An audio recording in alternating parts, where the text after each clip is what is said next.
Ijoolleen guyyaa abbaa bira ooltee galgala Fatiyaa bira haa bultu. Mee wal shakkii maaltu fide naaf itti giddu? Ijoollee tana yoo biyya galchas Oromiyaa biraan kuchisa.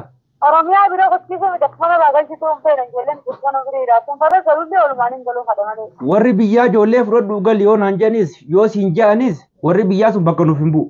Kanaafuu waan akkanaa tana hin yaadiniiti.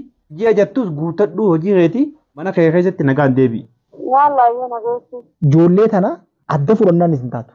Ilmaan haadhaa fi abbaan tolan.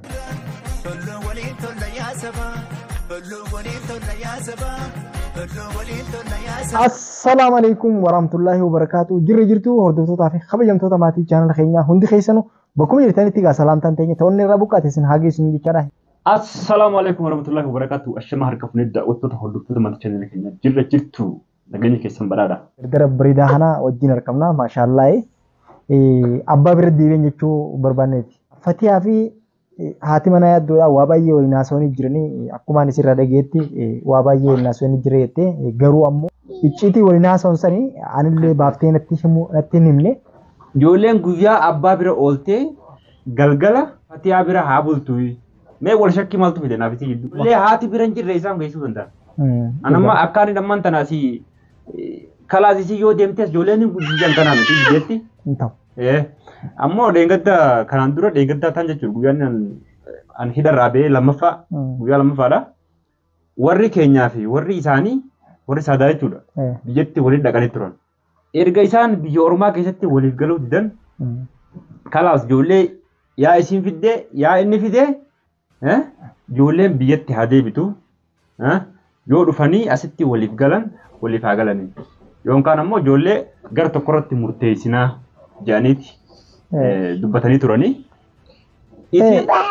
Sababa sanirraa kan ka'e irraa akkana jetti moo maali kan jedhutu na keessa jira. Maalirraa na shakkitee isa kan taati.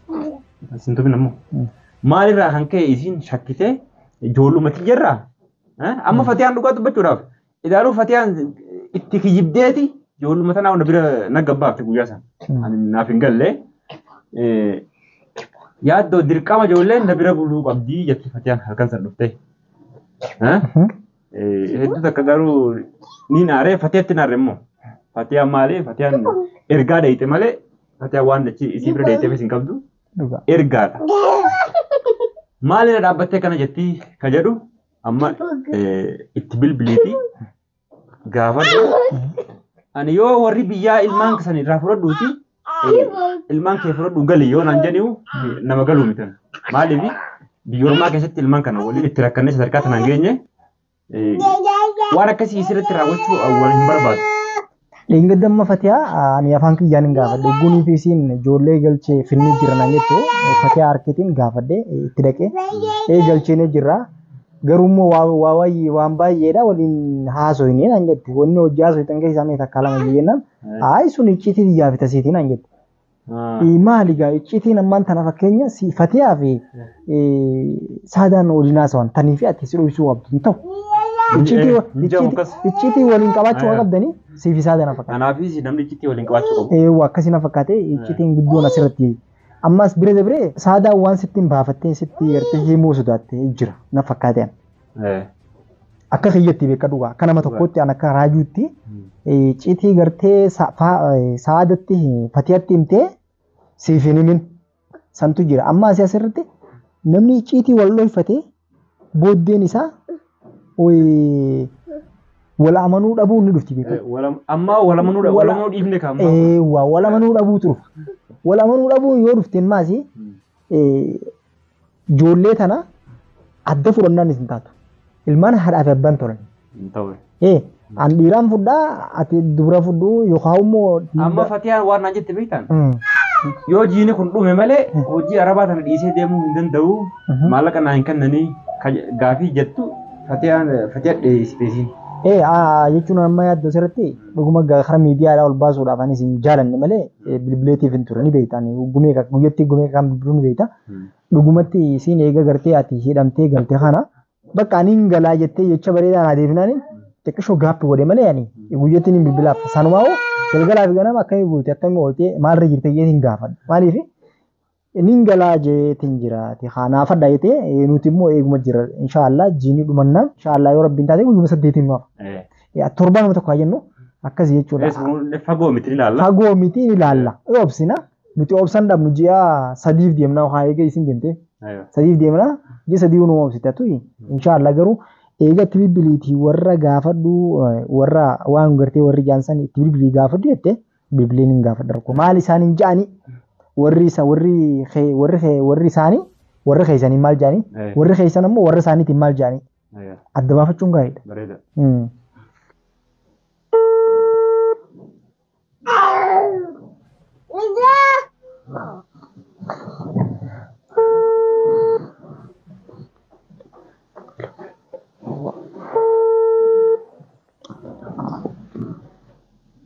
Hello?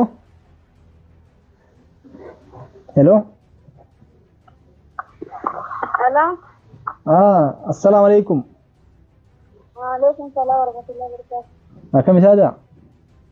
Nagayame? Nagaya fayyaadha? Fayyaadha. Gaariidha. Dalaga jirtaan si harkan. Maatii teebira yaaddoo soddoma jirra daddaraa soolumaan jirra shamarran keessi. Salaamu alaikum.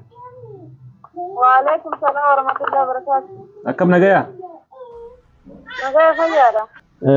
Akkam maaliif akkanatti garaa jabaatta maaliif turte oo dhuftu? Isaan babaga. Maaliif fatiyaan tokko maafitti dhuftu taa'u? Haadha Rayyaan. Hai sababa ijoolleedhaa bar yaaddoo fi fatiyaa walitti haarani. Maaliif? Ati fatiyaadhaan maal jette? Ijoolleen biyya addaa biraa tokko biraa naafuftuu hin jiran kan ijoolleen tokko bakka waajjin jiran akkana raafuu jetti. Hai ati ammaan tana jechuun himuu sitti sumaan jechuun hin qaanfadde malee guyyaa abbaa bira haa ooltu halkan fatiyaa biraa bultu. Ani maatuu danda'a jettee narraa fuute. Kanumaafi abbaa biraa jiraatan waan qabu ijoolleen Hai mee jechuun asirratti wal amantiitu hin jirre moo maali gaa halkan fatiyaa bira bultee guyyaa abbaa bira oolu jechuun maal jechuudha? Ganda isaaniitu ganda keenya dhaqee rakkootu jira. Akka jechaatu eegaa walii galuu dadhabanii jedhuu ni beekte. Hayyee. Kanumaafi saalisatti kan akka jireegaan ijoollee fuudheefu ijoollee naana bira teessuu hanga baatiif tolfamtuu fi biyyan abadan sibiran teessu abbaan yaadeetu jira gandaa arabaatti amanee hin jiru naan jette abbaan. Hayyee. Egaa gandaa arabaatti namanii na kalaa isin biraate sonillee naaf rakkoodha ijoolleen achaa'uun ilmaan sadii. Kalaasuma biraa jiraatti ijoolleen faayee godhatu abbaan haana bira oolanii jaa'illee halkan si biraa galanii jiru. Duuba ati saniifuu abbaan yoonii fi halkan isa bira bulte halkan dukkanaanii fuudhee asii baafatan jechuu shakkiteeti moo? Yani halkan taateefu guyyaa taateefu ijoolleen akkana irraa fuudhutti anaa quba qabaatti jechuudha. Maaliif yoo fuudhee irraa galchee wallaan warra isaanii fideetti jiranii. Hai duuba gandi amma gaa isin beekadhu gandi lameen eega olte isinii walitti ta'uu dadhabee beekadhu asirratti kaan hubaddutti. Amma fakkeenya ijoolleen tuni yoo abbaan fuudhe warra keessanii galchee yoo fuudhe warra isaaniitti galchee beekadhu ijoolleen tun teessanuma abbaa biroon taatu. Saniifuu duuba asirratti maaltu wal amantii dhabuu fi geessin. Kormaa akkuma biyyattuu na biraa galtuun fedha kan ijoolleen seellaanii galoorumaanii galamanii akkuma na biraa jiraachuu fedha. Biraa teessuuf jira mana irratti sadiitu karaa biraa deemanii jiranii kan irratti taa'u jira malee. Akkana ijoollee jiraanii fedha malee galee walumaan galla malee akka na biraa kophaa baatu. Fatiyaa wajjin waa hedduudha mari'annee naan jette Fatiyaan innatti illee himu iddeechitti teessanii.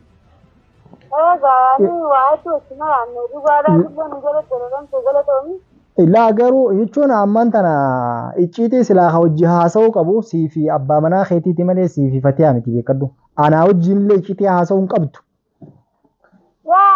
Icciitii abbaan manaa jaati manaa wajjin haasa'u otoo hin ta'in. Hooma rakkoo jaati waanuma nama biraatti gochuu wadaadama hooma rakkoo jaati wajjin haasa'u malee bisitti biraatti hin Fatiyaanii. Wallahi asirratti icciitiin silaa rakkina keessan tanii fi anamma akka obboleessaatti isin gidduun jira. Isin dhuguma akka obboleettiitti hin jirti beektaa waan garuu icciitiin teessan guddoon ta'uu qabdu siifi yaaddoo jidduudha malee siifi fatiyaa jidduu yookaan anaafis jidduu ta'uu miti. Yookaan anaaf yaaddoo jidduu miti. Mee dhaabumee yaaddoo. Hundumaafuu ati yeroo dhiyoo keessatti akka galtuun barbaada. Garuu ana immoo ijoollee tana galgala achi geessee ganama as deebisee itti yaaduurra ijoollee madarasaan akka baname quba qabdaa miti.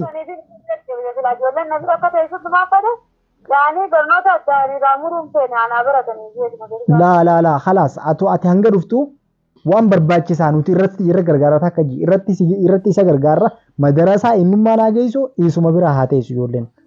Yalla yemee abbaa mana dubbisa. Leetan yoo biyya galchas Oromiyaa biraan kuchisa. Oromiyaa bira kuchisa mida kana bagalchitu fedhan ijoolleen guddana biriidha. Kun fara garullee walumaan hin galuu haadha malee. Kalaas ijoollee fi anaasii hundinuu keenyaa walumaan galla. Walumaan galla malee akkamitti waan akkasii isa yaaddati. Maaf jaanna laa'u naalmanii jiran gandara. Laa ijoollee tana barsi yoo ninsi bira si jalaa fuudhee biyyatti galchuu barbaade daqiiqaa takkatti na sii kuchisa. Anammoo siif dhaggeeffadhu anammoo siif jechaan ijoollee tana biyya ormaa keessatti itti rakkanne waliin jeetiin taa'u jiran. Kanaafuu waan akkanaa tana hin yaadiniiti. Ji'a jettus guutadhu hojii keeti mana kee keessatti nagaan deebi'i. Warri biyyaa ijoollee fudhadhu gal yoo naan jedhanis yoo siin jedhanis warri biyyaa sun bakka nuuf hin bu'u. Wallaahi nageessi. Faratti anumaa fi ati namni ijoollee tanatti aanu. Ayyaa. Amma kan dhumaati sitti dubbanne amma nuti kana booda sitti dubbannu ji'a irratti otoo namni tokko illee siin finne caljiitii kottu mana kee qulfiin taqabdu qulfii banadhuuti ol seenu. Yaalaa nageetti eeyyamma. Nagaatti noo maali dee? Maal ta'e khalaas banne maaltu jiru inni jira? Hayyee nagaatti. Yaalaa.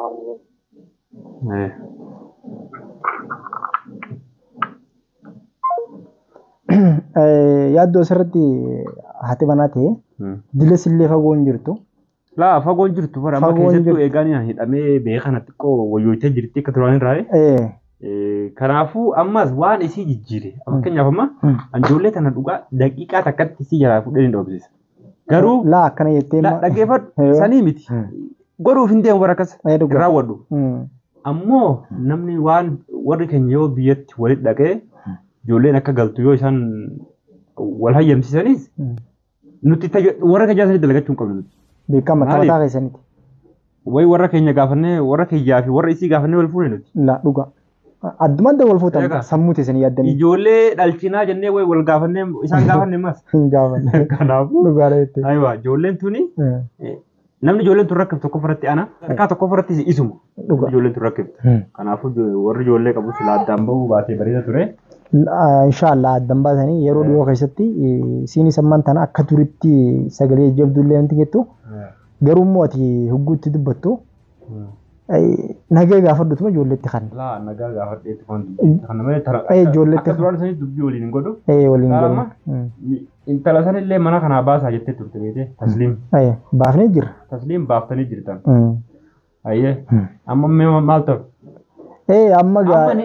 Amma ji'a tokko jettee laala amma ji'a guyyaa 8 feemi ni laalla.